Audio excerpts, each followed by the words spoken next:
শ্রমিকটাকে বুকের মধ্যে জড়াইয়া নিছে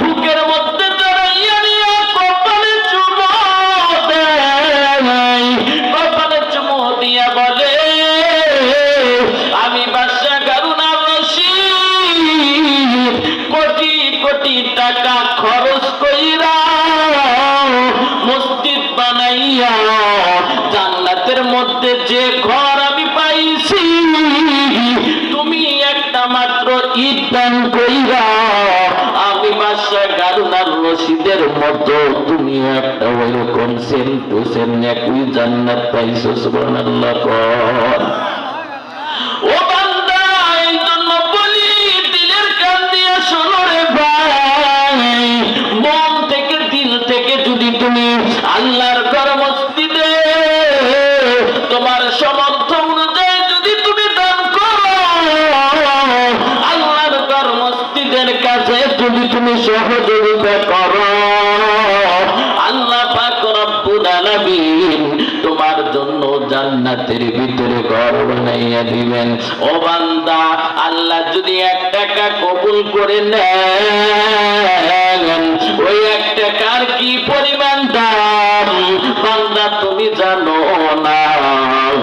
তুমি যদি জানতা তাহলে আল্লাহর রাস্তায় নিজের বাড়িতে খরচ না করি আল্লাহর রাস্তায় খরচ করতা।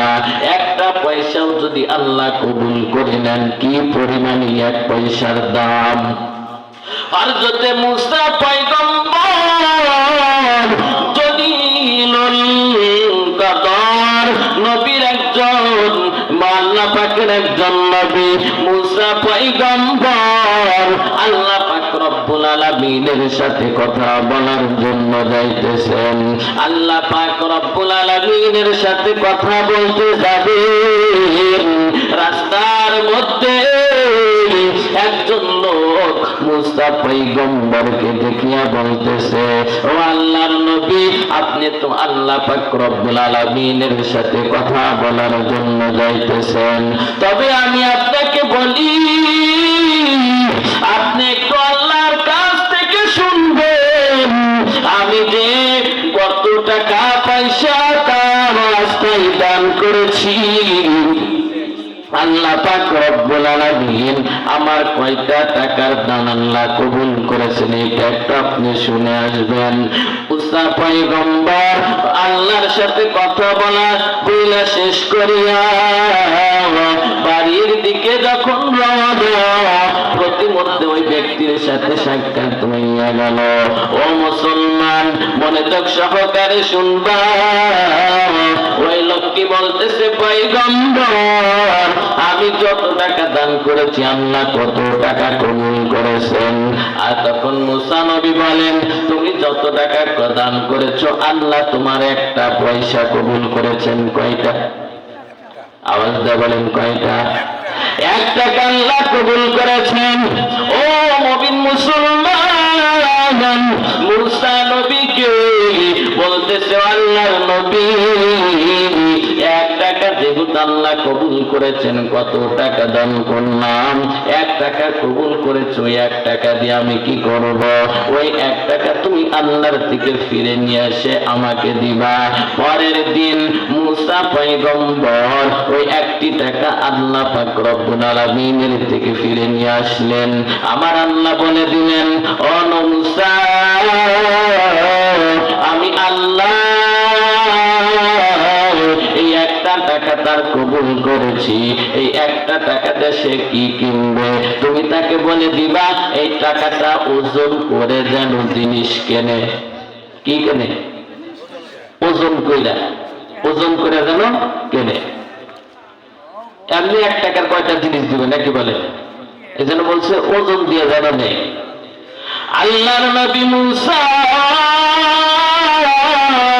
ওই বান্দার কাছে আসছেন, আসার পরে বলতেছেন, তোমার এই যে 1টা টাকা, তবে 1টা টাকা দিয়ে তুমি জিনিস কিনবা, এটা মাইপা কিনো, ওজন কইরা কিনবা।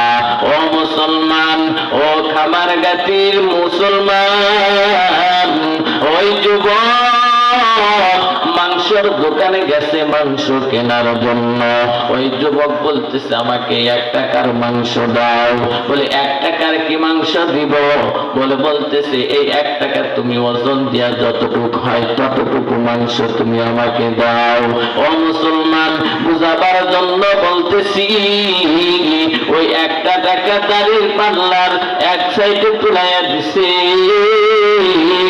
অপর পাশে অল্প একটু মাংস উঠে নিয়ে দিছে।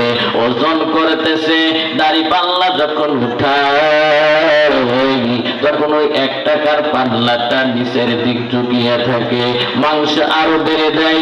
বেড়ে দিতে দিতে আমার একটা গরু দিয়া ফেলছে, তারপরে ওই টাকার ওজনটা নিচের দিকে ঝুঁকে থাকে। সুবহানাল্লাহ কোন। ও মুসলমান, বুঝাইতে চাই আল্লাহ যেটা কবুল করে ওটার তুলনা আসমান জমিনও যদি এক পাল্লায় তুলে দেওয়া হয় তা ওটার সাথে পারবে? কথা বলেন। এই জন্য বলতেছি, আল্লাহর রাস্তায় যদি দান করেন, দান করার অনেক ফজিলত আছে। দান যদি না করো তাহলে তোমার এই সম্পদ কিন্তু সাপের আকৃতি ধইরা তোমাকে দংশন করবে আর বলবে আমি তোমার জমাকৃত সম্পদ। এই সম্পর্কে কোরআনের আয়াত আছে, হাদিস আছে। কোরআনের ভিতরে আমার আল্লাহ পাক রব্বুল আলামিন বলেন, ওয়ালা ইয়াহসাবান্না আল্লাযীনা ইয়াবখালুনা বিমা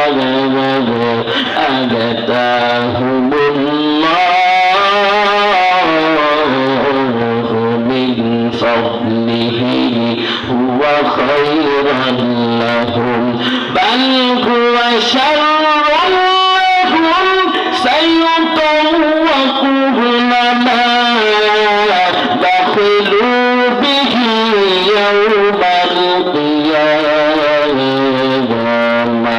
এই আয়াতের তাফসীর দেখেন, উলামায়ে ইকরাম কোনখানে আছে, এই আয়াতের তাফসীর করলেই বুঝতে পারবেন আল্লাহর দেওয়া সম্পদ দান না কইরা যদি কৃপণতা করো আর কৃপণতা কইরা যদি মনে করি এটা তোমার জন্য ভালো, তাহলে কিন্তু তোমার খুব মুসিবতের সম্মুখীন হইতে হবে। এই জন্য মুমিন মুসলমান দানের হাতটাকে একটু প্রসারিত করবা। আল্লাহর ঘর মসজিদে যার যার সমর্থ অনুযায়ী দান করার চেষ্টা করবা। যারা যার সমর্থ নাই সে শ্রম দিবা, ভালো বুদ্ধি দিবা, বুদ্ধি দিয়া আল্লাহর ঘর মসজিদটাকে সম্মুখ দিকে এগিয়ে নেওয়ার চেষ্টা করবা। করবেন তো সবাই? যেহেতু বক্তা এখানে এসে গেছে, ওনাকে